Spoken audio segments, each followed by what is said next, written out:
សួស្តីអ្នកទាំងអស់គ្នាស្វាគមន៍មកកាន់រឿងថ្មីរឿងនេះអេដមីនសូមដាក់ចំណងជើងថារូបខ្ញុំវិញ្ញាណគេដែលសាច់រឿងនិយាយអំពីក្តីស្រមៃរបស់សិស្សវិទ្យាល័យនិងគំនុំសងសឹករបស់កម្ពុជាតារាចម្រៀងស្រីចង់ដឹងសាច់រឿងទៅជាយ៉ាងណាតោះមកស្ដាប់ការសម្ដែងរបស់អេដមីនទាំងអស់គ្នាផ្ដើមសាច់រឿងដំបូងយើងឃើញមានក្មេងស្រីម្នាក់ដែលត្រូវបានម្ដាយរបស់គេនឹងចាប់កាត់សក់បណ្ដាស្ដីឲ្យបណ្ដានាងមានឈ្មោះថាលីស៊ីយូដោយសារតែគាត់បង្កើតបានកូនស្រីទៅប្តីរបស់គាត់រត់ទៅយកប្រពន្ធមួយទៀតដែលគេបង្កើតបានកូនប្រុសហេតុនេះហើយបានជាគាត់ចាប់កាត់សក់លីស៊ីយូហើយខ្លាញ់បន្លំអត្តសញ្ញាណរបស់នាងឲ្យនាងបន្លំខ្លួនធ្វើជាមនុស្សប្រុសរហូតកាលនៅពីតូចលីស៊ីយូក៏មានអាយដលនៅក្នុងចិត្តម្នាក់នាងមានឈ្មោះថាលីស៊ីយូដូចគ្នាប៉ុន្តែនាងជាកំពូលតារាចម្រៀងស្រីលីស៊ីយូដែលបន្លំខ្លួនធ្វើជាមនុស្សប្រុសហ្នឹងគេមានក្តីស្រមៃធំឡើងគេនឹងខ្លាយខ្លួនជាកំពូលតារាចម្រៀងស្រីដូចជាបងស្រីអញ្ចឹងពេលធំឡើងលីស៊ីយូក៏បានចូលរៀននៅក្នុងមហាវិទ្យាល័យសិល្បៈប៉ុន្តែតែងតែត្រូវបានមិត្តភ័ក្តិរបស់គេប៊ូលីរហូតធ្វើឲ្យជីវិតរបស់គេហ្នឹងងងឹតគ្មានពន្លឺគ្មានក្តីសង្ឃឹមគ្មានកម្លាំងចិត្តដើម្បីតស៊ូទៅមុខទៀតមានថ្ងៃមួយនៅពេលដែលមិត្តភ័ក្តិរបស់គេកំពុងតែប៊ូលីក៏បានជ្រុលដៃច្រានលីស៊ីយូនឹងធ្លាក់ទៅលើចន្ទាសន្លប់ពួកគេក៏ចាប់ផ្ដើមភ័យគិតថាលីស៊ីយូប្រហែលជាស្លាប់ហើយម្យ៉ាងកណ្ដឹងសាលាក៏ចាប់ផ្ដើមរោដល់ម៉ោងចូលរៀនពួកគេក៏នាំគ្នារត់ទៅចូលថ្នាក់អស់ទៅស្របពេលគ្នានឹងដែរលីស៊ីយូដែលជាកំពូលតារាចម្រៀងស្រីហ្នឹងពេលនេះគាត់បានឈ្នះជើងឯកជា Queen ត្រៀមនឹងទទួលពានហើយកំពុងតែឆ្លោះគ្នាដោយសារតែមិត្តភ័ក្តិរបស់គាត់ដែលមានឈ្មោះថាចាងលីបានអង្វរឲ្យគាត់នឹងជួយសងបំណុលឲ្យគេបន្តទៀតប៉ុន្តែលីស៊ីយូអត់ព្រមព្រោះគាត់អត់ចង់ឲ្យមិត្តភ័ក្តិរបស់គាត់បន្តធ្វើខុសទៀតហើយយើងក៏អត់ទាន់ដឹងថាវាជាកំហុសអីដែរដោយសារតែការបដិសេធអត់ព្រមជួយទៅធ្វើឲ្យចាងលីមានកំហឹងកាន់តែខ្លាំងហើយក៏បានរុញលីស៊ីយូធ្លាក់ពីលើវិឡាបែកក្បាលស្លាប់ព្រលឹងរបស់លីស៊ីយូដែលជាតារាចម្រៀងហ្នឹងគាត់ស្លាប់ដោយមិនអស់ចិត្តមិននឹកស្មានថាមិត្តភ័ក្តិដែលគាត់ជួយរាប់ឆ្នាំមកហើយហ៊ានសម្លាប់គាត់ចឹងណាអញ្ចឹងហើយបានជាព្រលឹងរបស់គាត់ទៅចូលក្នុងខ្លួនរបស់លីស៊ីយូដែលបន្លំខ្លួនជាមនុស្សប្រុសមានន័យថាលីស៊ីយូដែលបន្លំខ្លួនជាមនុស្សប្រុសហ្នឹងគាត់អត់ទាន់ស្លាប់ទេគាត់គ្រាន់តែធ្លាក់ពីលើចន្ទាហើយសន្លប់ប៉ុន្តែចិត្តនិងវិញ្ញាណរបស់គាត់អត់មានកម្លាំងចិត្តក្នុងការរស់នៅបន្តទៀតគាត់អស់សង្ឃឹមគាត់រស់នៅយ៉ាងវេទនាត្រូវម្ដាយស្អប់ខ្ពើមត្រូវមិត្តភ័ក្តិប៊ូលីអញ្ចឹងហើយគាត់ក៏អត់ចង់រស់នៅតទៀតដែរមានន័យថាគាត់បានបោះបង់សម្បកខ្លួនគាត់នឹងចោលហើយចំណែកឯលីស៊ីយូដែលជាកំពូលតារាចម្រៀងស្រីវិញរាងកាយរបស់គាត់បានស្លាប់ហើយដោយសារធ្លាក់ពីលើវិឡាបែកក្បាលប៉ុន្តែចិត្តរបស់គាត់ក៏អត់ទាន់ចង់ស្លាប់ទេគាត់របៀបថាគាត់មិនអស់ចិត្តណាគាត់ចង់ដឹងថាហេតុអីបានមិត្តភ័ក្តិគាត់នឹងហ៊ានធ្វើដល់ថ្នាក់ហ្នឹងហើយគាត់ក៏ចង់សងសឹកដែរអញ្ចឹងហើយបានគាត់នឹងមកនៅក្នុងខ្លួនរបស់លីស៊ីយូដែលជាមនុស្សប្រុសនឹងឯងម្យ៉ាងពួកគាត់ពីរនាក់ហ្នឹងគឺមានឈ្មោះដូចគ្នាគ្រាន់តែថាម្នាក់ slow ម្នាក់ទៀតអត់ slow ទេលះហ่ะពេលដែលដឹងខ្លួនមកគាត់ក៏ចាប់ផ្ដើមឆ្ងល់ថាមិនដឹងថាគាត់នៅណាហើយកាន់តែភ័យទៀតហ្នឹងគឺស្មានថាចូលខ្លួនរបស់មនុស្សប្រុសចឹងណាគាត់ក៏ចាប់ផ្ដើមភ័យដល់ពេលស្ទាបចុះស្ទាបឡើងទៅបានដឹងថា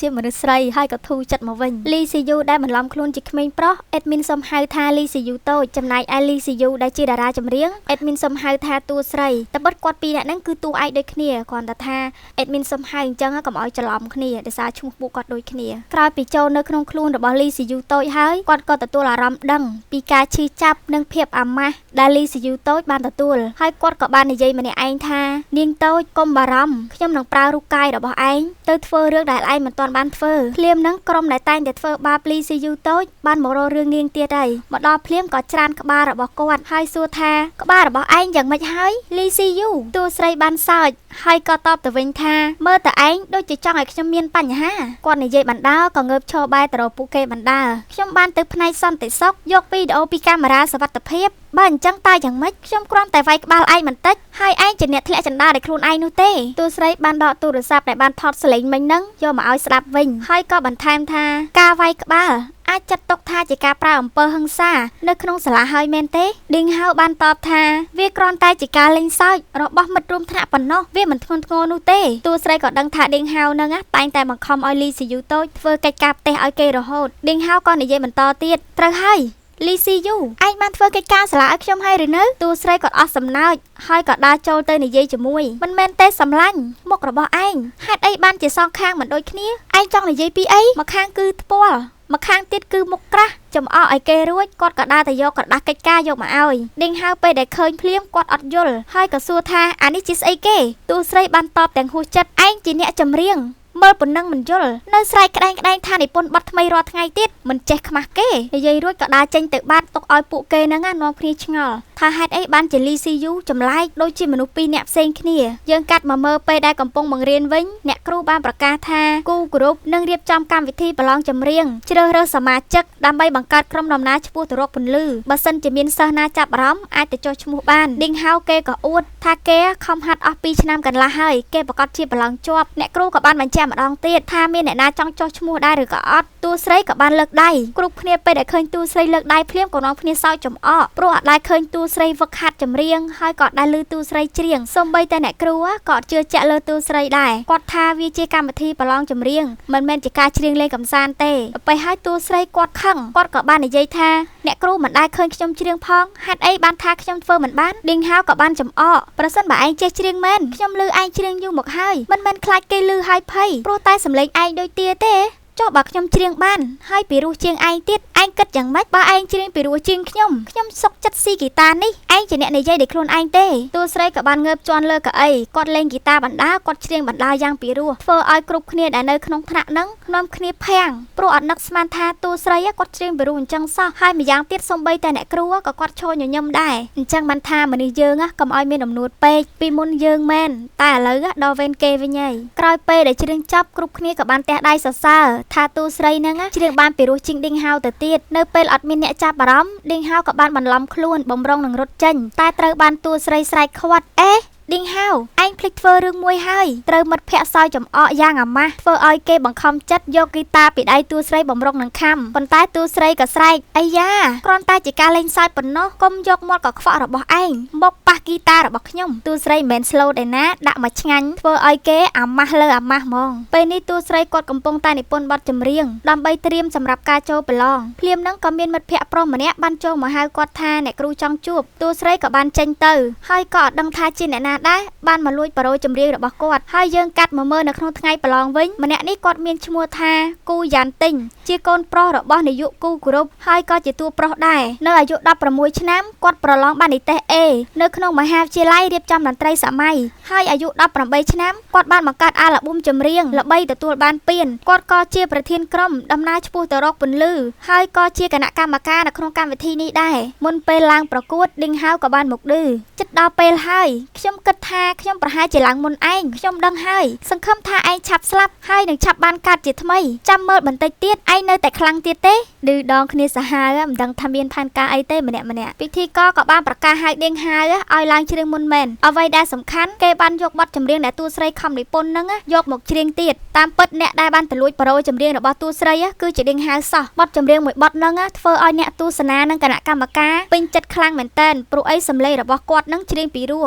ហើយគេក៏សប្បាយចិត្តគិតថាតួស្រីនឹងចាញ់ព្រោះអត់មានបទចម្រៀងច្រៀងចប់គេក៏បានយកមីក្រូហ្វូនមកឲ្យតួស្រីហើយឆ្លៀតឌឺថាខ្ញុំនឹងរងចាំការសម្ដែងរបស់ឯងដល់ពេលតួស្រីឡើងដល់លើឆាកគាត់អត់មានបទចម្រៀងដែលត្រូវច្រៀងមែនហើយក៏បានសុំទោសគណៈកម្មការនិងអ្នកទស្សនាទាំងអស់គ្នាគណៈកម្មការម្នាក់បានស្ដីឲ្យថានេះគឺជាការប្រឡងហេតុអីមិនចេះត្រៀមបទចម្រៀងទុកមុនឆាប់ចុះពីលើឆាកទៅគាត់បំរុងនឹងចុះចេញភ្លាមនឹងក៏មានអ្នកទស្សនាម្នាក់បាននិយាយបើមានទេពកោសល្យមែនមិនចាំបាច់ត្រៀមក៏បានឮពាក្យមកឃ្លានឹងហើយគាត់ក៏ភ្ញាក់ខ្លួនហើយងាកមកវិញបានសុំពេលគណៈកម្មការនិងលោកគ្រូនឹង5នាទីមានគណៈកម្មការស្រីម្នាក់ទៀតគាត់អត់ព្រមទេប៉ុន្តែភ្លាមនឹងតួប្រុសក៏គាត់យល់ព្រមហើយតួស្រីក៏គាត់សុំក្រដាសសុំប៊ិចនិងហ្គីតាហើយគាត់ក៏និពន្ធបទចម្រៀងនៅលើឆាកនឹងតែម្ដង5នាទីកន្លងផុតទៅគាត់ក៏បានសរសេរចប់ទាំងទំនុកភ្លេងទាំងអត្ថន័យបទចម្រៀងទាំងសំឡេងសុទ្ធតែល្អឥតខ្ចោះជាពិសេសគឺតួប្រុសគាត់នឹកស្មានមិនដល់ថាចំណាយពេលតែ5នាទីអាចធ្វើបានល្អបែបនេះសោះ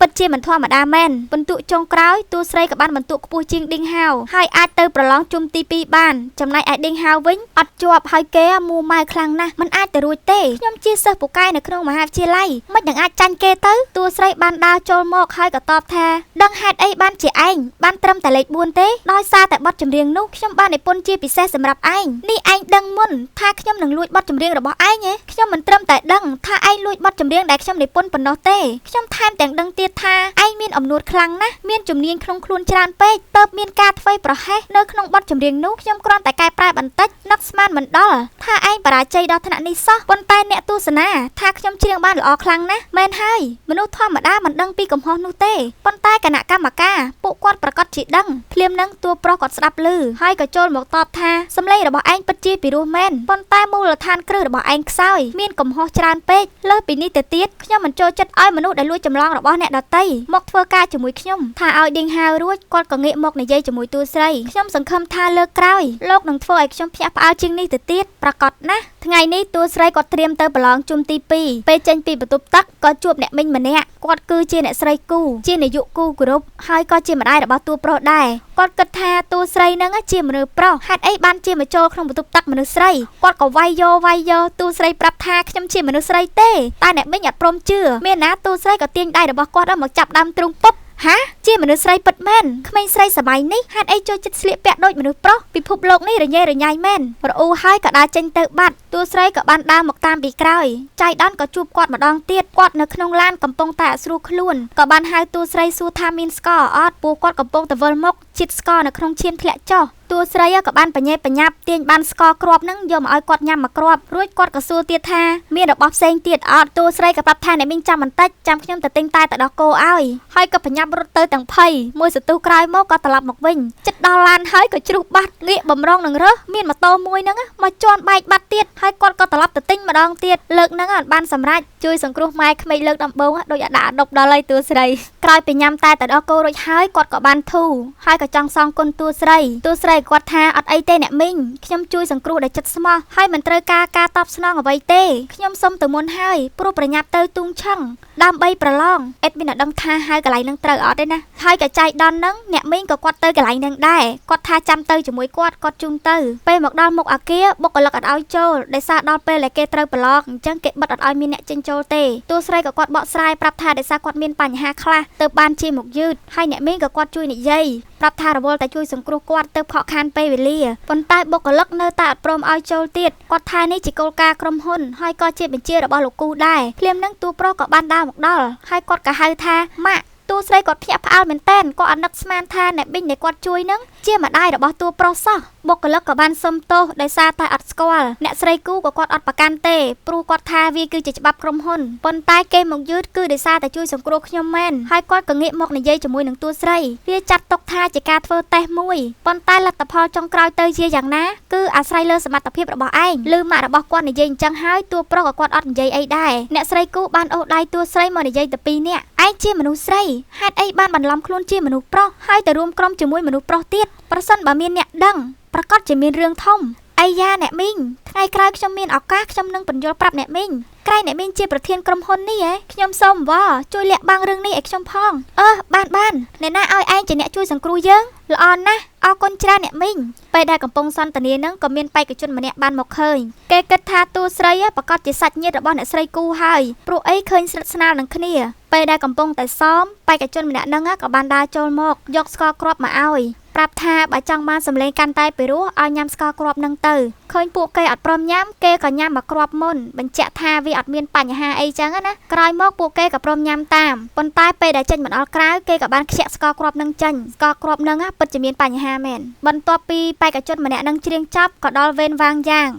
ពេលដែលឡើងទៅដល់លើឆាកគាត់ច្រៀងអត់កើតទេដោយសារគាត់ញ៉ាំស្ករគ្រាប់នឹងហើយទៅសលេងគាត់គឺនិយាយអត់ចាញ់ហ្មងតួប្រុសក៏បានឲ្យគេត្រឡប់ទៅវិញហើយគាត់ក៏ហៅម្នាក់ទៀតគឺលីស៊ីយូតួស្រីយើងនឹងឯងពេលដែលឡើងទៅដល់តួស្រីដំបងគាត់ធ្វើច្រៀងអត់ចាញ់ធ្វើឲ្យបេក្ខជនដែលឲ្យស្ករគ្រាប់គាត់សប្បាយចិត្តគិតថាបើលីស៊ីយូម្នាក់ទៀតច្រៀងអត់កើតអញ្ចឹងជ័យជំនះប្រកាសជាបានទៅគាត់ហើយស្រាប់តែភ្លាមហ្នឹងតួស្រីក៏គាត់និយាយបានធម្មតាហើយច្រៀងបានធម្មតាវិញតាមពិតទៅគាត់ដឹងហើយថាស្ករគ្រាប់ហ្នឹងមានបញ្ហាក្រោយពេលដែលបេក្ខជនម្នាក់ហ្នឹងចេញទៅផុតគាត់ក៏បានខ្ជាក់ស្ករគ្រាប់ហ្នឹងចេញគាត់ក៏ប្រាប់ឲ្យវាងយ៉ាងខ្ជាក់ចេញដែរតែវាងយ៉ាងគាត់អត់ព្រមគាត់គិតថាវាមិនអីទេដោយសារគាត់ឃើញអ្នកដែលឲ្យហ្នឹងក៏ញ៉ាំដែរអញ្ចឹងណាដោយសារតែការធ្វើប្រហែសទៅមានលទ្ធផលបែបហ្នឹងក្រោយពេលដែលច្រៀងចប់ប្រកាសលទ្ធផលតួស្រីក៏បានជាប់អាចចូលជាសមាជិកក្រុមដំណើរឈ្មោះទៅរកពន្លឺចុះមកដល់ខាងក្រោមតួស្រីក៏បានដើរទៅនិយាយជាមួយបេក្ខជនម្នាក់ហ្នឹងលោកគាត់ថាខ្ញុំនឹងញ៉ាំស្ករគ្រាប់នោះហ ហើយសម្លេងរបស់ខ្ញុំនឹងដូចជាវាងយ៉ាងអញ្ចឹងនឹងត្រូវខកខានឱកាសនេះលោកនិយាយអីខ្ញុំមិនយល់ទេឲ្យតែខ្ញុំយកស្ករនេះទៅធ្វើតេស្តប្រកាសជាអាចរកឃើញសារធាតុពុលនៅខាងក្នុងតួប្រុសគាត់ស្ដាប់ឮហើយក៏ដើរមកសួរថាមានរឿងបែបនេះផងហ៎អត់ទេស្ដាប់ខ្ញុំបកស្រាយសិនលោកទៅឆាយកាមេរ៉ាសុវត្ថិភាពគ្រប់កន្លែងដែលគេបានទៅនិងស្ករនេះបញ្ជូនទៅឲ្យប៉ូលីសគ្រប់រឿងដែលលោកបានធ្វើត្រូវតែទទួលខុសត្រូវវាដោយខ្លួនឯងនៅមិននៅយកជាប់ភ្នែកបៀកឃ្លៀកអញ្ចឹងរឿងត្រឹមត្រូវមិនធ្វើទេចង់លេងតែផ្លូវកាត់លទ្ធផលចុងក្រោយអស់អនាគតអញ្ចឹងបន្ទាប់ពីប្រឡងជាប់តួស្រីក៏បានមកវឹកហាត់ជាក្រុមសំខាន់ណាស់នៅផ្ទះជាមួយគ្នាទៀតក្រុមរបស់គាត់មានសមាជិក4នាក់តួប្រុសគឺជាប្រធានក្រុមចំណែកឯម្នាក់នេះគាត់ឈ្មោះថាចិនចៃស៊ូគេបានជូន Iron Man ទៅតួស្រីសម្រាប់អំណោយជួបគ្នាលើកដំបូងហើយក៏ឆ្ងល់ចម្លែកណាស់ក្រែងឯងជាមនុស្សប្រុសហ៎ហេតុអីបានរបស់នេះហើយដូចជាមិនត្រេកអរសោះអញ្ចឹងតួស្រីគាត់ខ្លាចគេសង្ស័យដល់ពេលហើយគាត់ក៏ធ្វើជាសប្បាយរីករាយតួប្រុសគាត់ឃើញគាត់ក៏ដើរចូលមកចំអកថាសំណាងហើយនៅទីនេះមានតែគ្នាឯងបើមិនអញ្ចឹងទេឃើញការសម្ដែងរបស់ឯងបែបនេះខ្ញុំខ្មាស់គេស្លាប់ហើយតួស្រីក៏បានឌឺទៅវិញមានមនុស្សមុខងាប់នៅទីនេះខ្ញុំសម្ដែងមិនសូវល្អប៉ុន្មានទេថាឲ្យគេសុទ្ធតែមនុស្សមុខងាប់ធ្វើឲ្យចៃសួរគាត់អស់សំណើចព្រោះអីអត់ដែលមានអ្នកហ៊ាននិយាយជាមួយតួប្រុសបែបហ្នឹងទេសម្ដីឆ្លើយពេកគាត់ក៏ទាញក្បាលឡើងមកចិត្តមុខគាត់តួស្រីវិញបេះដូងលោតឡើងឌុកដាក់ភ័យផងអផងបាននៅចិត្តក្រាស់តួប្រុសក៏បានតបទៅវិញបើឯងមើលមកខ្ញុំដោយក្រសែភ្នែកបែបនេះទៀតខ្ញុំនឹងខ្វេះភ្នែករបស់ឯងចេញមកក្រៅហើយខ្ញុំគ្រាន់តែនិយាយការពិតប៉ុណ្ណោះឃើញសភាពបាត់ស្រួលចៃសួរក៏ប្រាប់តួប្រុសថាកុំឲ្យបំភ័យអ្នកថ្មីអីភ្លាមនឹងសមាជិកម្នាក់ទៀតក៏បានដើរចូលមកគេមានឈ្មោះថាលូជីនមកដល់ភ្លាមលូជីនក៏ដាក់ឲ្យតួប្រុសមកឃ្លានេះជាលើកទី1ហើយដែលខ្ញុំឃើញមានអ្នកអាចវាយប្រហារអ្នកប្រុសគូបានមិនដឹងថាពាក្យសម្ដីហ្នឹងសរសើរឬក៏ជេរទេចៃស៊ូបានណែនាំលូជីនណាឲ្យតួស្រីស្គាល់ហើយក៏បញ្ជាក់ថាគេក៏ជា hacker ម្នាក់ដែរតួស្រីគ្រាន់តែលឺអញ្ចឹងភ័យហ្មងគិតថាខ្លាចគេហ្នឹងhack ទូរស័ព្ទរបស់គាត់ដឹងពីអាចកំបាំងរបស់គាត់ចៃស៊ូក៏បាននិយាយបន្តមើលទៅឯងភ័យយ៉ាងនេះនៅក្នុងទូរស័ព្ទមានអាចកំបាំងអីមែនទេតួស្រីគាត់ខំសម្រួលអារម្មណ៍គ្មានទេលូជីនណាក៏បានតបកុំបារម្ភខ្ញុំមិនជ្រៀតចូលរបស់ឯកជនរបស់នរណាម្នាក់ទេនិយាយរួចក៏ដើរចេញទៅរយនឹងបានគេហៅថាអ្នក IT មុខស្មើមាត់ស្មើហ្មងពេលដែលចៃស៊ូជូនតួស្រីទៅបន្ទប់ក៏ឆ្លៀតអួតឯងឃើញទេម្នាក់មុខងាប់ម្នាក់ទៀត IT សោះក៏ក្រោះនៅទីនេះមានតែខ្ញុំទេដែលជាមនុស្សធម្មតាយប់ឡើងក៏មានកម្មវិធីជប់លៀងទទួលសមាជិកថ្មីតួប្រុសនិងតួស្រីនៅតែឌឺដងដាក់គ្នារហូតចឹងតួស្រីគាត់ផឹកឡើងស្វឹងសន្លប់ដល់ពេលភ្ញាក់ដឹងខ្លួនឡើងក៏បាត់តួប្រុសហើយគាត់ក៏ងើបចូលទៅបន្ទប់គេងបាត់ទៅនៅពេលដែលព្រឹកឡើងមានជាការភ្ញាក់ផ្អើលជាខ្លាំងយប់មិញស្វឹងខ្លាំងពេកចូលគេងច្រឡំបន្ទប់ចូលចំបន្ទប់តួប្រុសក៏ឲ្យបកស្រាយមកថាហេតុអីបានជាឯងនៅទីនេះតួស្រីក៏ធ្វើភ្នែកលេលើបដ ாய் បើស្វឹងអត់ដឹងអីផងនឹងថ្ងៃនេះគេស្លៀកពាក់ជាមនុស្សស្រីតែងខ្លួនឡើងស្អាតខ្ចីម៉ូតូគេឌុបម៉ែក្មេងទៅដើរលេងឲ្យសប្បាយម្ដងទាំងម៉ែក្មេងទាំងកូនប្រសាត្រូវដៃត្រូវជើងគ្នាណាហើយក៏បាននាំគ្នាទៅចាក់កំពីក្លុកក៏ជ្រុះមួយគ្រូទាយក៏បានឲ្យពាក្យសម្រាយមកឲ្យគាត់តួស្រីអានចុះអានឡើងហើយក៏សរុបសេចក្តីថាអាជីពចម្រៀងរបស់គាត់នឹងទទួលបានជោគជ័យខ្លាំងបំផុតដើម្បីជាការអបអរក៏បបួលអ្នកមីងតែញ៉ាំក្តាមកំពុងតែញ៉ាំបានតែបន្តិចស្រាប់តែម៉ោងទូរស័ព្ទក៏រោដល់ម៉ោងដែលតួស្រីត្រូវប្រូខ្លួនជាមនុស្សប្រុសវិញហើយនិយាយទៅដូច Cinderella អញ្ចឹងមកដល់ផ្ទះហើយក៏មិនដាច់ចិត្តបែកគ្នាដែរនៅអោបដៃអោបជើងគ្នានៅនឹងចៃដន្យអីកំឡោះសង្ហាទាំង3ក៏បានដើរមកឃើញតួប្រុសគាត់ឆ្ងល់ម៉ាក់គាត់ប្រាប់ថាទៅផ្សារទៅទិញអីវ៉ាន់ជាមួយក្មេងស្រីហេតុអីបានជាក្មេងប្រុសទៅវិញពេលហ្នឹងចៃស៊ូក៏បាននិយាយថាមើលទៅគេម្នាក់នោះដូចជាលីស៊ីយូហើយពួកគេក៏នាំគ្នាសង្ស័យគិតថាអ្នកស្រីគូចាប់អារម្មណ៍ក្មេងប្រុសស្អាតទៅដឹងពេលយប់ឡើងតួប្រុសក៏បានលួចចូលក្នុងបន្ទប់របស់តួស្រីហើយក៏ហែកអាវរបស់គាត់ការពិតឯងជាមនុស្សស្រីលើលោកនេះខ្ញុំស្អប់បំផុតអ្នកដែលកុហកខ្ញុំតួស្រីគាត់និយាយអីអត់តាន់ទេភ័យពេកក៏ស្រែកអើយតាមពិតជាសពសោះភ័យទាំងអេដមីនដែរហ្នឹងប្រហែលថ្ងៃក្រោយមកម៉ាក់របស់តួប្រុសក៏បានហៅតួស្រីឲ្យទៅញ៉ាំបាយជុំគ្រួសារគាត់ប្រាប់ថាចង់អរគុណដែលតួស្រីបានជួយគាត់ការពីលើកមុនតែជាក់ស្ដែងទៅចង់ផ្គូផ្គងឲ្យកូនប្រុសខ្លួនឯងទេអ្នកស្រីគូគាត់បានប្រើឲ្យតួស្រីទៅយកចានហើយគាត់ឲ្យកូនប្រុសរបស់គាត់ហ្នឹងទៅយកអំបិលតួស្រីកំពុងតែអោនរកចានតួប្រុសក៏ដើរមកដល់ គាត់ងើបទៅក៏វាក់មុខទល់នឹងមុខចិត្តគ្នាតួស្រីពេលហ្នឹងអារម្មណ៍ច្បុកច្បល់អស់ហើយធ្វើអីក៏មិនត្រូវដែរហើយក៏រត់យកចានចេញទៅក្រៅអ្នកស្រីគូឃើញហើយក៏ឈរញញឹមត្រូវចិត្តរបស់គាត់ក្រោយពីញ៉ាំបាយរួចគាត់ក៏បានយករូបថតតួប្រុសកាលនៅពីក្មេងយកមកឲ្យតួស្រីមើលផងសើចផងឡើងសប្បាយរីករាយតួស្រីគាត់ថាកូនរបស់អ្នកមីងហេតុអីរូបរាងពីក្មេងមិនដូចឥឡូវសោះអញ្ចឹងជាកំហុសរបស់មីងដែលមើលថែគេមិនបានល្អម៉ាក់ហេតុអីយករូបខ្ញុំកាលនៅពីតូចឲ្យអ្នកដទៃមើលអញ្ចឹងគ្រាន់តែមើលសោះមានអីខុសទៅត្រូវហើយមិញមានការរវល់បន្តិចពួកឯងនិយាយគ្នាលេងទៅគាត់ចេញទៅផុតតួប្រុសក៏បានទាររូបថតពីតួស្រីមកវិញប៉ុន្តែតួស្រីគាត់អត់ឲ្យអ្នកមីងបានឲ្យមកខ្ញុំហើយហេតុអីខ្ញុំត្រូវឲ្យលោករូបកាលនៅពីតូចគួរឲ្យស្រឡាញ់ណាស់ប៉ុន្តែដល់ពេលធំឡើងមុខដូចងាប់ឲ្យមកខ្ញុំវិញកុំចង់មកដណ្ដើមខ្ញុំមិនឲ្យលោកទេតួប្រុសក៏បានស្ទុះទៅចាប់ហើយក៏ដួលពីលើតួស្រីឆាប់ឲ្យមកខ្ញុំវិញកុំឲ្យខ្ញុំនិយាយជាលើកទី3សិតតែគម្រាមតួស្រីមានណាតួស្រីចិត្តខ្លាំងដែររុញតួប្រុសឲ្យដួលហើយគាត់នៅពីលើវិញគ្មាននរណាម្នាក់អាចយករបស់ដែលខ្ញុំមិនចង់ឲ្យបាននោះទេតួប្រុសពេលហ្នឹងគាត់ឡើងភាំងហ្មងហើយគាត់ចិត្តតែមានអារម្មណ៍ចម្លែកពេលដែលនៅចិត្តតួស្រីគាត់សង្ស័យថាគាត់ប្រហែលជាចាប់អារម្មណ៍មនុស្សប្រុសដូចគ្នាហ្មងងាកមកមើលអ្នកម្ដាយនេះវិញគាត់គ្មានរវល់អីទេលួចចាំមើលកូនទៅពេលហើយលួចថតផ្ញើទៅឲ្យប្តីប្រាប់ថាកូនប្រុសរបស់យើងមានស្នេហាហើយយប់នេះអ្នកស្រីគូបាននាំក្រុមដំណើរឆ្ពោះទៅរកពន្លឺទៅចូលរួមកម្មវិធីធំមួយគាត់ប្រាប់ថាតលតអ្នកមានឋានៈធំឬក៏ជាតារាល្បី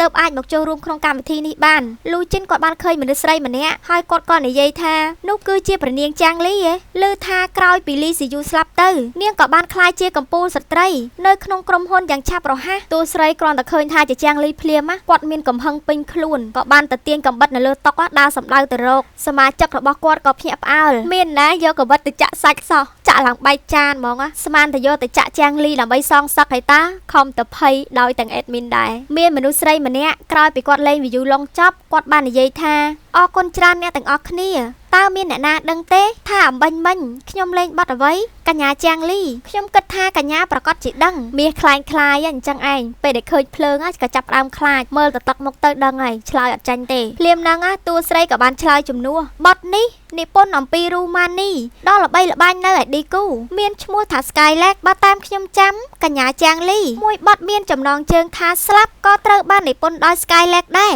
អ្នកចូលរួមដែលនៅកន្លែងហ្នឹងក៏នាំគ្នាពិភាក្សាឆ្ងល់តើហេតុអីបានជាចាងលីមិនចំណាំបទខ្លួនឯងឬមួយក៏ដូចជាពាក្យចចាមអារាមថាបទចម្រៀងរបស់ចាងលីទាំងអស់សុទ្ធតែលីស៊ីយូជាអ្នកនិពន្ធចាងលីក៏បានតបទៅវិញខ្ញុំមានបទចម្រៀងច្រើនផ្លេចខ្លះគឺជារៀងធម្មតាត្រូវហើយចុះលោកមានឈ្មោះអីតួស្រីក៏តបថាលីស៊ីយូគ្រាន់តែឮតែឈ្មោះលីស៊ីយូធ្វើឲ្យចាងលីភ័យឡើងរបូតកៅស្រាពីដៃធ្លាក់បែកតួស្រីក៏បានសួរទៅវិញកញ្ញាចាងលីយ៉ាងម៉េចនឹងធ្លាប់ជួបខ្ញុំនៅកន្លែងណាមែនទេ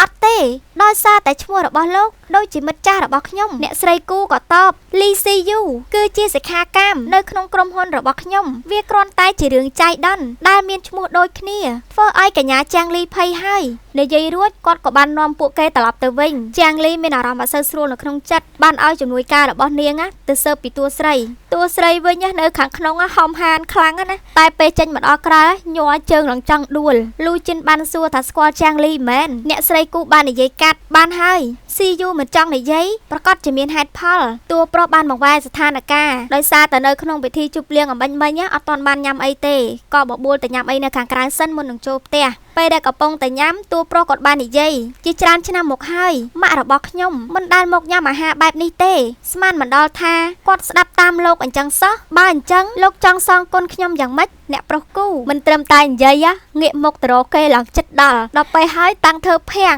ធ្វើភ្នែកស្លេ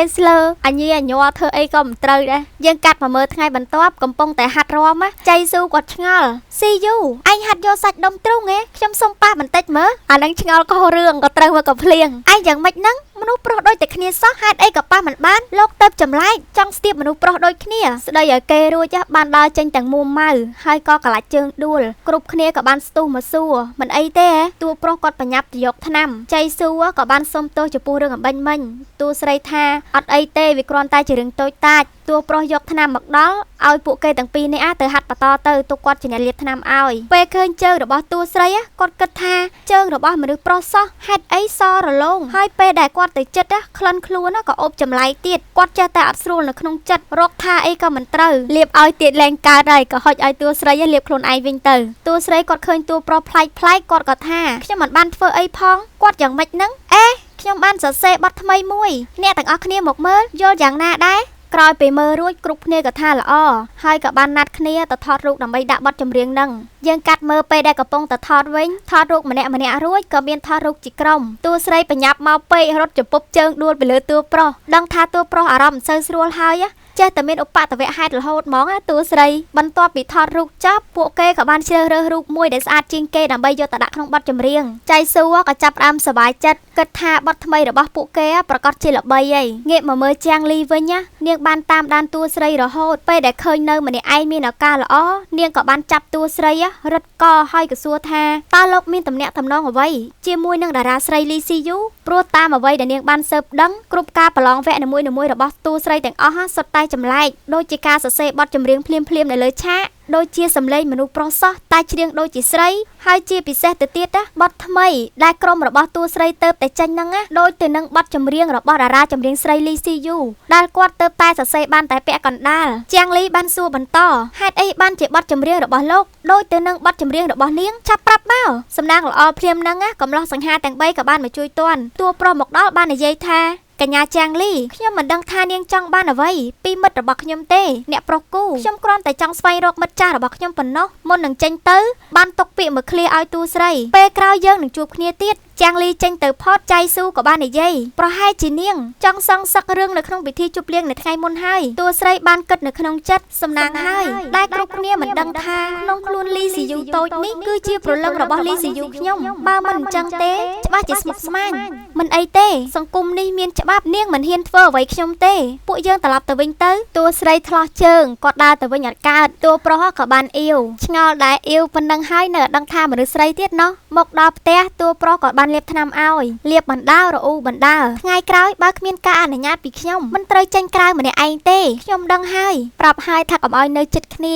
ពេលដែលនៅចិត្តគ្នាអញ្ចឹងអារម្មណ៍មិននៅក្នុងខ្លួនធ្វើអីក៏មិនត្រូវដែរឃើញតួប្រុសអញ្ចឹងតួស្រីក៏ឆ្លៀតស៊ូឌឺទៀតមើលទៅលោកក៏មានពេលស្លន់ស្លោដែរតួប្រុសក៏កាន់តែធ្វើអីលេងកើតហើយងើបឡើងក៏តបថាលោកប្រហែលជាអាចធ្វើខ្លួនឯងបានហើយខ្ញុំមានអារម្មណ៍ថាក្តៅចង់ចេញទៅយកខាងក្រៅស្រូបខ្យល់អាកាសហាក្តៅតែខ្ញុំមានអារម្មណ៍ថារងាហ្នឹងតួប្រុសចេញទៅផុតចៃស៊ូក៏ចូលមកឲ្យជួយមើលភ្នែកគាត់មើលព្រោះមានសាប៊ូចូលតួស្រីងើបឡើងក៏ផ្លុំឲ្យកំពុងតែផ្លុំបើកភ្នែកមកឃើញមុខតួស្រីនៅចិត្តដូចជាអស័យស្រួលសោះក៏រត់ចេញទៅក្រៅលូចិនដើរចូលមកសួរថាគេកើតអីមិនដឹងទេប្រហែលជាក្តៅហើយបំរុងនឹងដើរទៅបន្ទប់ភ្លេចគិតថាជើងខ្លួនឯងហ្នឹងកំពុងតែឈឺហើយក៏ដួលលូចិនក៏បានត្រមុខទល់នឹងមុខភ្នែកទល់នឹងភ្នែកធ្វើឲ្យលូចិនមានអារម្មណ៍អស័យស្រួលម្នាក់ទៀតហើយក៏រត់ទៅក្រៅតួស្រីថាពួកគេទាំង3នាក់ថ្ងៃនេះកើតអីអញ្ចឹងមានអ្នកណាជូនខ្ញុំទៅបន្ទប់ទៅចំណែកឯកំឡោះសង្ហាទាំង3នាក់នេះវិញចេញមកវាក់ជួបគ្នានៅខាងក្រៅណែតួប្រុសថាខ្ញុំអត់ក្តៅផងហេតុអីចេញមកក្រៅចៃស៊ូថាខ្ញុំចេញមកក្រៅព្រោះស្ងប់ស្ងាត់លូជីនថាខ្ញុំឈឺភ្នែកទៅចេញមកក្រៅតាមពិតទៅម្នាក់រកចម្លើយក្នុងចិត្តខ្លួនឯងមិនឃើញហើយក៏ចេះតែឆ្លើយទៅ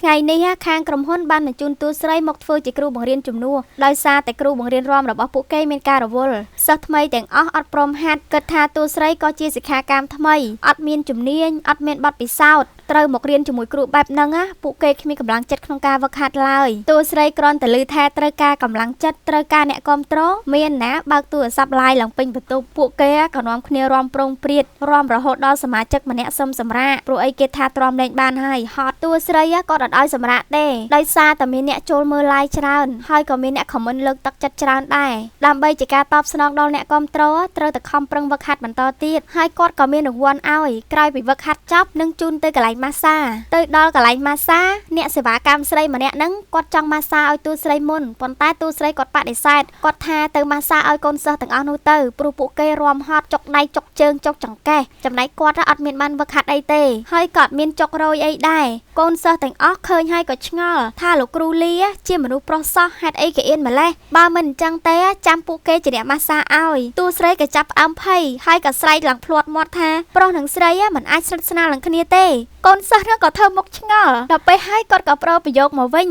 ប្រុសនិងប្រុសក៏មិនគួរស្និទ្ធស្នាលនឹងគ្នាដែរឡើងប៊ីបែកការអស់មួយរយៈក្រោយមកក៏មានហ្វេនរោគចិត្តស្រីម្នាក់បានចូលមករំខានតួស្រីដល់កន្លែងគេងនាងគំរាមគាត់អត់ឲ្យនៅចិត្តគូយ៉ាងទិញបើសិនជានាងឃើញដល់ក្រោយទៀតអ្វីដែលតួស្រីទទួលបានគឺជាទឹកអាស៊ីតគាត់ក៏ភ័យហើយបានដេញស្រីម្នាក់នឹងឲ្យត្រឡប់ទៅវិញបើមិនអញ្ចឹងទេគាត់នឹងទៅប្តឹងប៉ូលីសតួស្រីបានយករឿងទាំងអស់ហ្នឹងមកប្រាប់សមាជិកក្រុមរបស់គាត់លូជីនក៏ស្មានមិនដល់ថាមានហ្វេនខ្មៅអាចរកអាស័យដ្ឋានពួកគេឃើញចៃស៊ូក៏ឆ្ងល់ដែរអញ្ចឹងហើយបានជាមួយរយៈហ្នឹងចេះតែមានអារម្មណ៍ថាមានអ្នកកំពុងតែតាមដានពួកយើងតួប្រុសក៏គាត់បន្តអ្វីដែលសំខាន់បំផុតពេលនេះគឺត្រូវតែរកដំណោះស្រាយទប់ទល់ជាមួយនឹងហ្វេនខ្មៅទាំងអស់នោះភ្លាមហ្នឹងតួស្រីក៏គាត់នឹកឃើញវិធីមួយគាត់បានឲ្យតួប្រុសដើរតែម្នាក់ឯងដើម្បីបញ្ឆោតឲ្យហ្វេនស្រីម្នាក់ហ្នឹងចេញមកហើយបន្លាចនាងធ្វើឲ្យនាងភ័យក៏រត់បាត់ពួកគេសង្ឃឹមថានាងនឹងមិនហ៊ានមកបង្ករឿងទៀតនោះទេយើងកាត់មកមើលថ្ងៃបន្ទាប់តួប្រុសបាននាំក្រុមរបស់គាត់មកប្រឡងគ្រាន់តែចុះពីលើឡានភ្លាមមានហ្វេនជាច្រើនមកស្វាគមន៍ប៉ុន្តែក៏មានហ្វេនស្រីម្នាក់ជះទឹកក្រហមមកលើតួស្រីតែត្រូវបានតួប្រុសយកខ្លួនមកពាំងចៃស៊ូក៏បានឲ្យសន្តិសុខចាប់ស្រីម្នាក់ដឹងចេញទៅតួប្រុសគាត់នៅតែមានអារម្មណ៍អសូវស្រួលគាត់ក៏បានដាស់តឿនសមាជិកក្រុមទាំងអស់ឲ្យមានការប្រុងប្រយ័ត្នឲ្យបានខ្ពស់ហើយពួកគេក៏នាំគ្នាទៅបដូរសម្លៀកបំពាក់ថ្មីក្រោយមកយើងក៏បានឃើញថាអ្នកដែលនៅពីក្រោយរឿងទាំងអស់ហ្នឹងគឺជាកញ្ញាចាងលីហើយក៏មិនដឹងថានាងនឹងគិតចង់ធ្វើអ្វីបន្តទៀតដែរបដូរសម្លៀកបំពាក់រួចតួស្រីក៏ប្រើឲ្យសាវលាវទៅយកទឹកបាញ់ឲ្យគាត់ពេលសាវលាវត្រឡប់មកវិញចៃដន្យជំពប់ជើងដួលប៉ះកៅអីតួស្រីដែលតួស្រីកំពុងតែឈរហើយក៏ជ្រុលទៅដួលពីលើតួប្រុសធ្វើឲ្យអ្នកទាំងពីរក្រសែភ្នែកត្របាញ់ចូលគ្នាបន្តិចទៅលូជីននិងចៃស៊ូរត់មកដល់ក៏ដឹងថាវាគឺជាទឹកអាស៊ីតសាវលាវប្រកែកនាងអត់ដឹងអីទេឃើញម្សិលមិញប្រធានក្រុមប្រាធម្មតាអន្តើចៃស៊ូនិយាយថាប្រហែលជាស្នាដៃរបស់ហ្វេនខ្មៅទាំងនោះហើយលូជីនក៏បន្តហេតុអីខ្ញុំចេះតែមានអារម្មណ៍ថាមាននរណាម្នាក់កំពុងតែបំផ្លាញកម្មវិធីដំបូងរបស់ពួកយើងតួប្រុសបានប្រាប់កុំឲ្យគិតច្រើនអីពួកយើងឆាប់ទៅត្រៀមខ្លួនទៅឡើងមកដល់លើឆាកតួប្រុសដែលជាប្រធានក្រុមក៏និយាយអរគុណអ្នកទាំងអស់គ្នាខ្លាំងណាស់សម្រាប់យប់នេះដែលគាំទ្រការសម្ដែងរបស់ក្រុមដំណើរឆ្ពោះទៅរកពន្លឺបទចម្រៀងដែលពួកយើងនឹងលើកយកមកច្រៀងគឺមិនទាន់បានប្រកាសចំណងជើងផងក៏មានអ្នកផ្ដល់ដំណឹងឲ្យគាត់ក៏បាននិយាយបន្តនាយកបានបញ្ជាក់ថាយប់នេះក៏មានភ្ញៀវពិសេសម្នាក់មកចូលរួមដែរនាងគឺជាខ្វិនដែលល្បីល្បាញគឺជាកញ្ញាចាងលីចៃស៊ូសំណុំពរឲ្យរៀមច្បងចាងលីផ្ដល់យោបល់ពី3ម៉ាត់មុននឹងពួកគេចាប់ផ្ដើមច្រៀងចាងលីក៏យល់ព្រមតាមពិតអ្នកទាំង3គឺជាសិក្ខាកាមដែលខិតខំប្រឹងប្រែងខ្លាំងណាស់វាមិនមែនជារឿងងាយស្រួលទេទម្រាំបានមកដល់ថ្ងៃនេះសង្ឃឹមថាអ្នកទាំង3នឹងបន្តធ្វើឲ្យបានល្អបំផុតតួប្រុសបានតបអរគុណរៀមច្បងសម្រាប់យោបល់ប៉ុន្តែខ្ញុំគិតថារៀមច្បងនិយាយពាក្យខ្លះខុសហើយពួកយើងមិនមែនមានគ្នា3នាក់នោះទេគឺ4នាក់លូជីនក៏បន្ថែមមែនហើយក្រុមរបស់ពួកយើងចាប់ផ្ដើមបង្កើតមកមានមនុស្សប្រុស4នាក់បង្ហាញខ្លួនពេលណាក៏4នាក់រហូតចៃស៊ូបាននិយាយបន្តប្រហែលមកពីរៀមច្បងនិយាយលឿនពេកទៅច្រឡំខ្ញុំមិនបាននិយាយច្រឡំទេក្រុមរបស់ពួកលោកគឺមានសមាជិកប្រុសតែ3នាក់ប៉ុណ្ណោះឬមួយពួកលោកមិនមែនជាក្រុមចម្រៀងប្រុសទេបើតាមខ្ញុំដឹងក្រុមចម្រៀងប្រុសគឺត្រូវបង្កើតឡើងដោយសមាជិកប្រុសទាំងអស់ប៉ុន្តែអ្នកដែលឈរនៅក្បែរលោកលីស៊ីយូគឺជាមនុស្សស្រីនាងបន្លំខ្លួនធ្វើជាមនុស្សប្រុសនេះគឺជាភ័ស្តុតាងទីបំផុតអត្តសញ្ញាណរបស់តួស្រីក៏បានបែកធ្លាយចាងលីជាមនុស្សដែលខំមិនលែងមែនតាមស៊ើបរហូតដឹងការពិតថាតួស្រីបន្លំខ្លួនជាមនុស្សប្រុសហើយការប្រកួតនឹងក៏បានរំសាយក្រោយពីបែកធ្លាយអត្តសញ្ញាណរបស់តួស្រីធ្វើឲ្យក្រុមរបស់គាត់ទទួលរងនូវពាក្យអាស្រូវខ្លាំងមែនទែនក្រុមហ៊ុនពាណិជ្ជកម្មជាច្រើនដែលបានចុះកុងត្រារួចក៏បានលុបចោលទាំងអស់ប៉ុន្តែកំឡោះសង្ហាទាំង3យើងគាត់ធ្វើដូចជាធម្មតាអត់ចង់ឲ្យតួស្រីនឹងពិបាកចិត្តតួស្រីក៏បាននិយាយថាតាមពិតអ្នកទាំងអស់គ្នាមិនចាំបាច់លួងខ្ញុំក៏បានខ្ញុំដឹងថាថ្ងៃណាមួយអត្តសញ្ញាណរបស់ខ្ញុំនឹងត្រូវលាតត្រដាងខ្ញុំសូមទោសអ្នកទាំងអស់គ្នាផងតួប្រុសបានតបកុំនិយាយអញ្ចឹងនាងធ្វើបែបនេះប្រកាសជាមានទុក្ខលំបាកហើយចៃស៊ូក៏បន្តគ្មានមនុស្សស្រីណាមិនចង់ស្អាតទេដែលកាត់សក់ខ្លីហើយបន្លំខ្លួនជាមនុស្សប្រុសបែបនេះអញ្ចឹងហេតុអីបានជានាង នឹងលូជីនសួរមិនទាន់ចប់ផងស្រាប់តែម៉ាក់របស់តួស្រីក៏បានចូលមកដល់គាត់បានប្រាប់ពីមូលហេតុគ្រប់យ៉ាងទៅដល់ពួកគេកាលស៊ីយូនៅតូចប៉ារបស់នាងបានរត់ទៅយកប្រពន្ធមួយទៀតដែលបង្កើតបានកូនប្រុសព្រោះតែខ្ញុំបង្កើតបានស៊ីយូជាកូនស្រីទើបបញ្ចេញការស្អប់ទាំងអស់ទៅលើនាងស៊ីយូឲ្យម៉ាក់សុំទោសអត់ទោសឲ្យម៉ាក់ផងតួស្រីគាត់អត់ដឹងថាគួរឆ្លើយយ៉ាងម៉េចគាត់ក៏សុំទៅបន្ទប់ទឹកសិនទៅដល់គាត់ក៏ឈរនៅមុខកញ្ចក់និយាយម្នាក់ឯងស៊ីយូតូចជាច្រើនឆ្នាំមកនេះអ្នកដែលទទួលរងការឈឺចាប់គឺជាឯងខ្ញុំគ្មានសិទ្ធិអត់ទោសឲ្យម្ដាយរបស់ឯងទេប្រសិនបើឯងបានឮ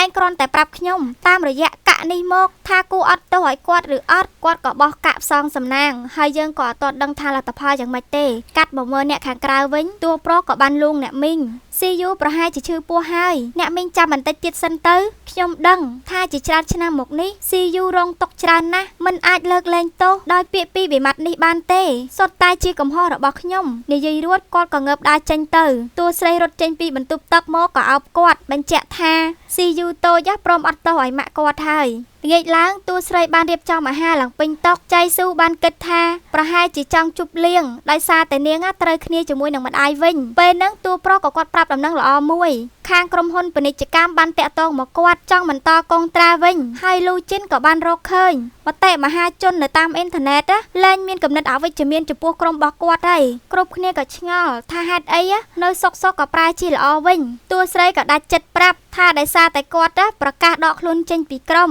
នេះហើយជាមូលហេតុដែលគាត់រៀបចំអាហារពេលល្ងាចញ៉ាំជុំគ្នាជាលើកចុងក្រោយពេលនេះតួស្រីដើរតែម្នាក់ឯងក៏មានជនបិទមុខ2នាក់មកចាប់គាត់ដាក់ចូលក្នុងឡានយកគាត់ទៅទម្លាក់កន្លែងមួយតាមពិតទៅជាស្នាដៃរបស់តួប្រុសសោះគាត់ចង់នាំតួស្រីមកជួបមនុស្សម្នាក់នោះគាត់មានឈ្មោះថាលៀងហុងក៏ជាអ្នកចម្រៀងល្បីជើងចាស់កាលពីមុនដែរក្រោយមកឮថាគាត់មានបញ្ហាបំពង់កក៏បាត់ដំណឹងគាត់ទៅពេលនេះគាត់ជាអ្នកចម្រៀងនៅតាមផ្លូវបន្ទាប់ពីរាក់ទាក់គ្នាមួយសន្ទុះហើយតួស្រីក៏បានសួរថាតាមសមត្ថភាពរបស់រៀមច្បងពេលនេះអាចឡើងឆាកបានយ៉ាងងាយលៀងហុងក៏គាត់បដិសេធតួស្រីក៏បន្តសួរអញ្ចឹងរៀមច្បងចង់នៅច្រៀងតាមដងផ្លូវអស់មួយជីវិតច្រៀងនៅកន្លែងណាប្រើសមត្ថភាពជាអ្វីវាមិនសំខាន់សម្រាប់ខ្ញុំទេអ្វីដែលសំខាន់ឲ្យតែមានអ្នកមកស្ដាប់ខ្ញុំនៅតែបន្តច្រៀងបែបនេះរហូតពាក្យរបស់គាត់ប៉ុន្មានឃ្លានេះធ្វើឲ្យតួស្រីគាត់ចាប់ផ្ដើមគិតយល់មែនហើយទោះច្រៀងនៅកន្លែងណាក្នុងសមត្ថភាពជាអ្វីវាមិនសំខាន់ទេលីស៊ីយូក្រែងឯងធ្លាប់និយាយថាឯងនឹងប្រើរាងកាយរបស់នាងតូចនេះទៅបំពេញក្តីស្រមៃដែលគេមិនទាន់បានធ្វើពេលនេះគ្រាន់តែជួបឧបសគ្គបន្តិចបន្តួចឯងក៏ចង់បោះបង់ហើយក្រោយពីគិតយល់ហើយគាត់ក៏ដើរចេញទៅវិញទាំងស្នាមញញឹមផ្ការីកព្រះអាទិត្យក៏រះគ្រប់មនុស្សសុទ្ធតែត្រូវឆ្ពោះទៅមុខដរាបណាអ្នកមានក្តីសុបិនគ្រប់ទីកន្លែងគឺជាដំណាក់កាលដែលត្រូវឆ្លងកាត់ពេលនេះតួស្រីបានប្រូរមកស្លៀកពាក់ជាមនុស្សស្រីវិញគឺស្អាតខ្លាំងមែនតើធ្វើឲ្យកំឡោះសង្ហាទាំង3មើលឡើងភ្លេចដកដង្ហើមតួស្រីក៏គាត់ថាយ៉ាងម៉េចហ្នឹងពួកលោកមើលមិនដកដង្ហើមបែបនេះមិនដែលឃើញស្រីស្អាតទេចៃស៊ូក៏តបមកពីមិនដែលឃើញនាងស្លៀកពាក់បែបនេះពីមុនលូជីនក៏បន្តមែនហើយប្រសិនបើមិនបានរស់នៅជាមួយគ្នាមួយរយៈទេតួប្រុសគាត់បាននិយាយកាត់ខ្ញុំប្រហែលជាគិតថានាងទៅតែមកពីវះកាត់ប្ដូរភេទតួប្រុសគាត់ប្រកែកគិតមែនតាតួស្រីឡើងអស់សំណើចអ្នកស្រីគូមកដល់ប្រាប់ថាតួស្រីបានចូលជាសមាជិកនៅក្នុងក្រុមហ៊ុនរបស់គាត់ដែរតែជាតារាចម្រៀងស្រីតួប្រុសក៏ភ្ញាក់ផ្អើលតួស្រីបានតបទៅវិញខ្ញុំជាមនុស្សស្រីប្រកាសជាតារាចម្រៀងស្រីហើយកុំបារម្ភខ្ញុំមិនអីទេគ្រាន់តែជួបបញ្ហាបន្តិចបន្តួចចង់បោះបង់ក្តីស្រមៃចោលនេះមិនមែនជាស្ទាយរបស់ខ្ញុំទេខ្ញុំជឿថាអ្នកដែលដេញតាមពន្លឺថ្ងៃណាមួយនឹងទៅដល់គោលដៅកំឡោះសង្ហាទាំង3បានលើកទឹកចិត្តនិងចាំគាំទ្រតួស្រីជានិច្ចតួស្រីបានបន្តក្តីស្រមៃរបស់គាត់ឡើងច្រៀងដោយភាពជឿជាក់មួយរយៈក្រោយមកអ្នកគាំទ្របានដឹងថាការស្លៀកពាក់និងការលាក់អត្តសញ្ញាណរបស់តួស្រីគឺដោយសារតែម្ដាយរបស់នាងបង្ខំពួកគេក៏បានផ្លាស់ប្ដូរការគិតមកគិតល្អៗចំពោះតួស្រីវិញចំណែកឯតួស្រីពេលនេះគាត់កំពុងតែត្រៀមខ្លួនដើម្បីទៅប្រឡងវគ្គផ្ដាច់ព្រាត់នៅថ្ងៃស្អែកយើងកាត់មកមើលក្នុងថ្ងៃប្រឡងមុននឹងតួស្រីច្រៀងពិធីករបានប្រកាសថាយប់នេះមានគណៈកម្មការពិសេសម្នាក់បានមកចូលរួមនោះគឺជាខ្វីនជាងលីឃើញជាងលីភ្លាមតួស្រីដឹងថាច្បាស់ជាមានរឿងមិនល្អហើយប៉ុន្តែគាត់បានសម្រួលអារម្មណ៍ដើម្បីច្រៀងបានតែបន្តិចជាងលីក៏ស្រែកឲ្យឈប់ ថាតួស្រីចាក់សម្លេងជំនួយតួស្រីថាអត់មានទេក៏គាត់នៅតែមិនជឿនិយាយរួមទៅចង់រករឿងតួស្រីហ្មងតួស្រីក៏គាត់បានច្រៀងអត់ដាក់ភ្លេងសម្លេងគាត់នៅតែពីរោះក្រោយពីច្រៀងចប់តួស្រីក៏សួរឌឺទៅវិញថាអ្នកគ្រូចាងលីចង់ផ្ដល់យោបល់អ្វីទៀតទេប្រហែលជាមុននេះខ្ញុំស្ដាប់ច្រឡំនាងច្រៀងបានល្អណាស់បទបន្ទាប់សង្ឃឹមថានាងនឹងធ្វើបានកាន់តែល្អជាងនេះទៅទៀតពេលគាត់ចូលទៅត្រៀមខ្លួនតួប្រុសក៏បានផ្ដាំថាឲ្យតួស្រីហ្នឹងប្រយ័ត្នព្រោះចាងលីមិនព្រមឈប់តែត្រឹមហ្នឹងទេចាងលីពិតជាអត់ព្រមឈប់ត្រឹមហ្នឹងមែនបានបញ្ជាឲ្យជំនួយការរបស់នាងទៅប្ដូរហ្គីតារបស់តួស្រីដល់ម៉ោងដែលតួស្រីឡើងត្រូវច្រៀងស្រាប់តែនៅក្នុងប្រអប់ហ្គីតាហ្នឹងមានតែឆ្នាំងខ្ទះបាត់ហ្គីតាតែជាសំណាងល្អតួប្រុសក៏បានរកហ្គីតាថ្មីមួយទៀតមកឲ្យតួស្រីតន់តួស្រីក៏បានច្រៀងយ៉ាងពីរោះធ្វើឲ្យអ្នកនៅក្នុងកម្មវិធីទាំងអស់សុទ្ធតែពេញចិត្តជាពិសេសកំឡោះសង្ហាទាំង3នេះឈរញញឹមបិទមាត់អត់ចិត្តទេម្នាក់ដល់ពេលដាក់ពិន្ទុចាងលីក៏បាននិយាយថាទាំងសម្លេងទាំងទំនុកច្រៀងនិងការសម្ដែងសុទ្ធតែល្អទាំងអស់គ្រប់គ្នាបានឆ្ងល់ថាព្រះអាទិត្យរះពីទិសខាងលិចទេបានជាចាងលីសរសើរលីស៊ីយូអ្នកខ្លះទៀតក៏គិតថាប្រហែលជាមកពីអ្នកគ្រប់គ្រងលីស៊ីយូច្រើនពេកទើបធ្វើឲ្យនាងមិនហ៊ានធ្វើអីលីស៊ីយូចាងលីក៏បាននិយាយបន្តដូច្នេះខ្ញុំឲ្យបន្ទុកនាង0ថាមែនបើចោះចាញ់មិនមែនជាចាងលីទេណាពិធីក៏បានសួរហេតុអីបានជាខ្វិនចាងលីផ្ដល់បន្ទុកឲ្យលីស៊ីយូ0ចាងលីក៏ឆ្លើយនាងច្រៀងបានល្អណាស់ប៉ុន្តែមិនសមស្របទៅនឹងប្រធានបទស្តង់ដារដែលយើងចង់បាននៅក្នុងវគ្គនេះគឺជា Top Music តួស្រីក៏បានសួរទៅវិញខ្ញុំសូមសួរអ្នកគ្រូចាងលីតើអ្នកគ្រូអាចបែងចែកថាវាជា Top ឬក៏ Folk ដោយរបៀបណាចុះហេតុអីតម្រូវឲ្យមានហ្គីតានេះមិនមែនផ្ទុយពីប្រធានបទទេឬតួស្រីសួរចំធ្វើឲ្យចាងលីឆ្លើយអត់ចាញ់តួស្រីក៏និយាយបន្តទៀតអញ្ចឹងខ្ញុំចង់សួរគណៈកម្មការផ្សេងទៀតស្តង់ដាររបស់អ្នកក៏ដូចគាត់ដែរមែនទេពួកគាត់ទាំងពីរអ្នកមិនទាន់បានឆ្លើយផងចាងលីក៏និយាយកាត់មនុស្សគ្រប់រូបសុទ្ធតែមានស្តង់ដារផ្ទាល់ខ្លួនតាមគំនិតរបស់ខ្ញុំនេះគឺជាហ្វូកភ្លាមនឹងដែរអ្នកស្រីគូក៏មកដល់គាត់បាននិយាយថាអ្នកដែលចូលរួមក្នុងកម្មវិធីនេះសុទ្ធតែជាតារាល្បីៗនិងអ្នកមានឋានៈធំនៅក្នុងសង្គមក្នុងនាមជាគណៈកម្មការសូមកុំយកបញ្ហាផ្ទាល់ខ្លួនមកវិនិច្ឆ័យលើសមត្ថភាពរបស់បេក្ខជនត្រូវផ្ដល់បន្ទុកតាមសមត្ថភាពជាក់ស្ដែងដែលគេបានបង្ហាញក្រោយគាត់និយាយចប់ទើបគណៈកម្មការហ៊ានដាក់បន្ទុកឲ្យតួស្រីគឺបន្ទុកពេញ10គ្រប់គ្នាពិធីក៏បានប្រកាសលទ្ធផលដោយសារតែនៅក្នុងកម្មវិធីមានគណៈកម្មការ3នាក់2នាក់ឲ្យជាប់អញ្ចឹងម្នាក់ទៀតដែលជំទាស់គឺគ្មានប្រសិទ្ធភាពតួស្រីក៏អាចឆ្លងផុតដោយជោគជ័យនិងត្រៀមខ្លួនទៅទទួលជ័យលាភីនៅថ្ងៃស្អែក admin សូមរំខានអ្នកទាំងអស់គ្នាបន្តិចសូមជួយ subscribe និង follow ឲ្យ admin ម្នាក់មួយផងដើម្បីបានវីដេអូថ្មីបន្តចូលមកសាច់រឿងយើងវិញផែនការដែលរារាំងតួស្រីមិនបានសម្រេចធ្វើឲ្យចាងលីក្តៅកាហាយជាខ្លាំងមកដល់ផ្ទះវិញក៏បោកប្រាស់របស់ពេញនឹងហើយនាងក៏មិនព្រមឈប់តែត្រឹមនឹងដែរចំណែកឯកំឡោះសង្ហាទាំង3កំពុងតែជជិកសួរពីតួស្រីថាមានតំណែងតំឡងពិសេសអីជាមួយចាងលីអត់ព្រោះបើគ្រាន់តែរឿងបន្តិចនៅក្នុងពិធីជប់លៀងក៏មិនដល់ថ្នាក់តាមសងសឹកម្ដងហើយម្ដងទៀតអញ្ចឹងដែរតួស្រីនៅតែបដិសេធគាត់ថាអត់ដឹងអីទេបើចង់ដឹងច្បាស់មានតែទៅសួរចាងលីដោយផ្ទាល់និយាយរួចគាត់ក៏បានយកលេសសុំចូលគេងមុនមកដល់ក្នុងបន្ទប់គាត់បានរៀបចំកៅអៅដើម្បីចាក់ចេញព្រោះគាត់ស្គាល់ចរិតរបស់ចាងលីច្បាស់នាងនឹងមិនព្រមបញ្ចប់តែត្រឹមនឹងទេហើយគាត់ក៏មិនចង់ឲ្យកំឡោះសង្ហាទាំង3មានបញ្ហាដោយសារតែគាត់ដែរម្យ៉ាងគាត់ក៏មិនអាចនិយាយការពិតប្រាប់ពួកគេបានដូច្នេះជំរើសដែលល្អបំផុតគឺមានតែចាក់ចេញងាកមកមើលកំឡោះសង្ហាទាំង3នេះវិញពួកគាត់ដឹងថាតួស្រីកំពុងតែលាក់បាំងអ្វីមួយដើម្បីជួយនាងបានជំរើសចុងក្រោយគឺមានតែប្រើជំនាញរបស់លូជីនចំណែកឯតួស្រីគាត់បានមកស្នាក់នៅសន្តាគារដែលនៅជិតបន្ទប់របស់ចាងលីដោយពាក្យគេថាកន្លែងដែលគ្រោះថ្នាក់បំផុតគឺជាកន្លែងដែលសុវត្ថិភាពបំផុតចូលដល់ក្នុងបន្ទប់ក៏ភ្ញាក់នឹងកំឡោះទាំង3ដែលនៅខាងក្នុងដែរតួស្រីបាននិយាយថាបំភ័យខ្ញុំស្លាប់ហើយហេតុអីបានជាអ្នកទាំង3នៅទីនេះតួប្រុសបានឆ្លើយតាមដានទីតាំងរបស់នាងបំបែកលេខកូដបន្ទប់វាមិនមែនជារឿងពិបាកទេសម្រាប់អ្នក hacker លូជីនក៏បន្តសុំទោសដើម្បីសុវត្ថិភាពរបស់នាងពួកយើងមានតែធ្វើបែបនេះតួស្រីបានរកលេសកុហកខ្ញុំគិតតែពីកម្មវិធីនៅថ្ងៃស្អែកមិនចង់ដេកផ្ទះទើបចេញមកស្នាក់នៅសន្តាគារចៃស៊ូបានសួរនាងកំពុងតែលាក់បាំងរឿងអ្វីខ្លះពីពួកយើងតួប្រុសបានបន្តនៅក្នុងពិធីជប់លៀងនៅយប់នោះនាងបានវាយប្រហារចាងលីភ្លាមខ្ញុំគិតថាអ្នកទាំងពីរស្គាល់គ្នាយូរមកហើយបន្ទាប់ពីពិធីជប់លៀងចាងលីបានតាមធ្វើបាបនាងជាច្រើនដងវាមិនមែនដោយសារតែរឿងបន្តិចនោះទេលូជីនក៏បន្តដូច្នេះខ្ញុំបានស៊ើបឃើញថាបទចម្រៀងដែលនាងបានសរសេរគឺដូចគ្នាទៅនឹងពាក្យកណ្ដាលទៀតការសរសេរចុងក្រោយរបស់ Queen Lee Si Yu មុននឹងគាត់បានស្លាប់ពួកយើងបានសង្ស័យថានាងគឺ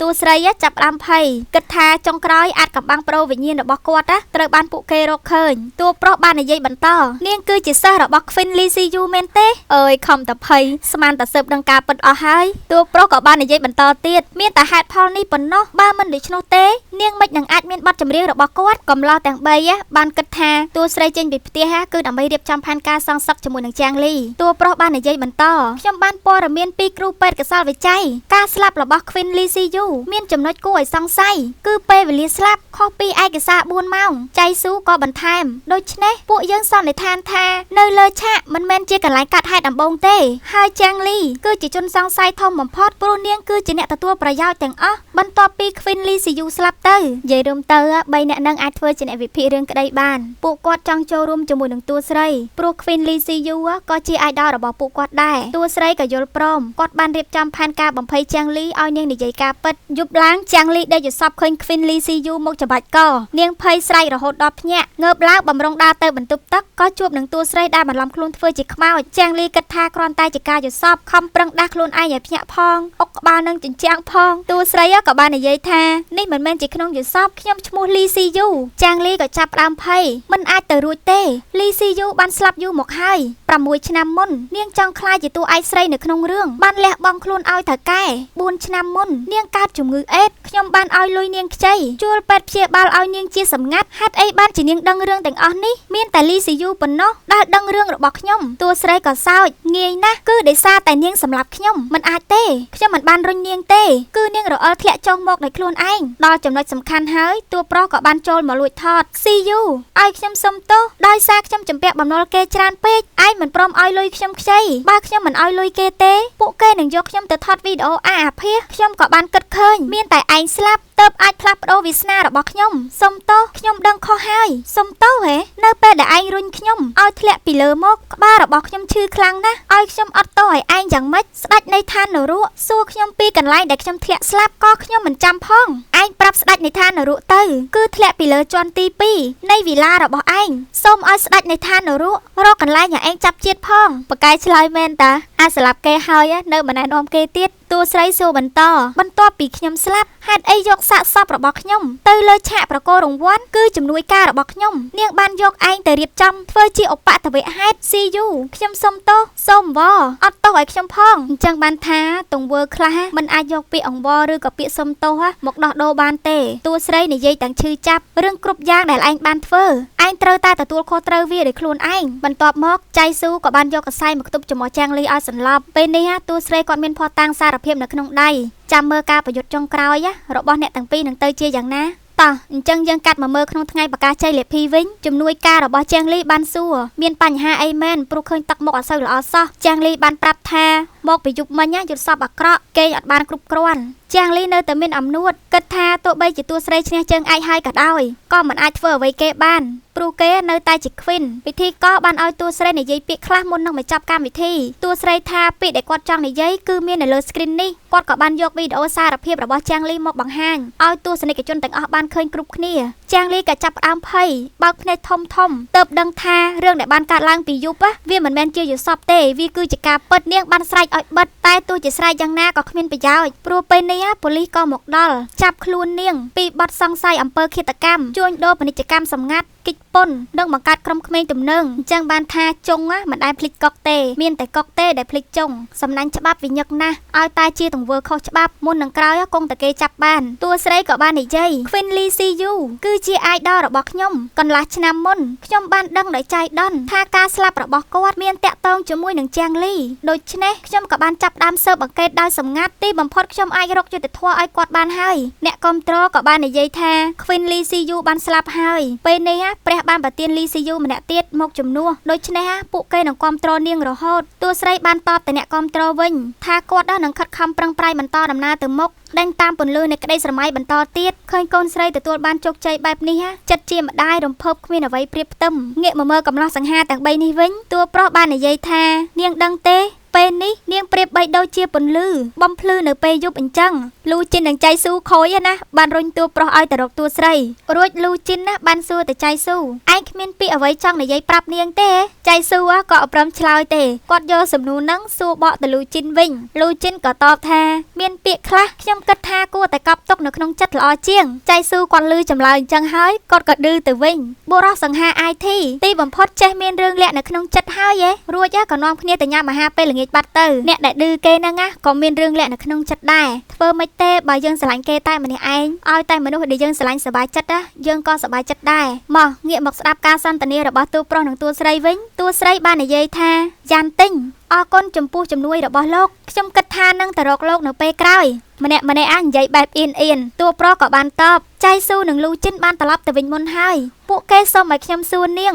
សង្ឃឹមថាពួកយើងអាចសហការច្រៀងចម្រៀងជាមួយគ្នាដូចមុនម្ដងទៀតចង់ខ្លួនឯងសោះយកឈ្មោះពីរអ្នកនោះយកមកដាក់មុខអាងតែគ្នាអត់ដឹងអីប៉ុន្តែមិនដឹងថាពីរអ្នកនឹងញ៉ាំបាយឆ្លុកងាប់អីតួស្រីក៏គាត់យល់ព្រមអំឡុងពេលរួមក្រុមជាមួយពួកលោកគឺជាការចងចាំដ៏រីករាយបំផុតនៅក្នុងជីវិតរបស់ខ្ញុំរឿងការងារនិយាយរួចហើយដល់ពេលរឿងផ្ទាល់ខ្លួនម្ដងតួស្រីបានសួរទទួលប្រុសថាចុះលោកគ្មានពាក្យអ្វីចង់និយាយជាមួយខ្ញុំទេតួប្រុសក៏អត់ហ៊ានឆ្លើយទេនៅខ្ញុំនៅហ្នឹងតួស្រីគាត់ខំផ្ទៀងចាំស្ដាប់ដល់ពេលហើយគាត់ក៏និយាយថាសូមកុំភ្លេចពីបំណងដើមរបស់ពួកយើងជួបគ្នានៅកំពូលអើយខំតែចាំស្ដាប់ស្មានតែគេសារភាពស្នេហ៍តាចប់ហើយនៅតែព្រមហាប់មាត់និយាយទៀតតួប្រុសដូច្នេះរឿងរੂខ្ញុំវិញ្ញាណគេក៏បានដល់ទីបញ្ចប់អរគុណហ្វេនទាំងអស់គ្នាដែលតាមដានជួបគ្នានៅរឿងភាគក្រោយបាយបាយ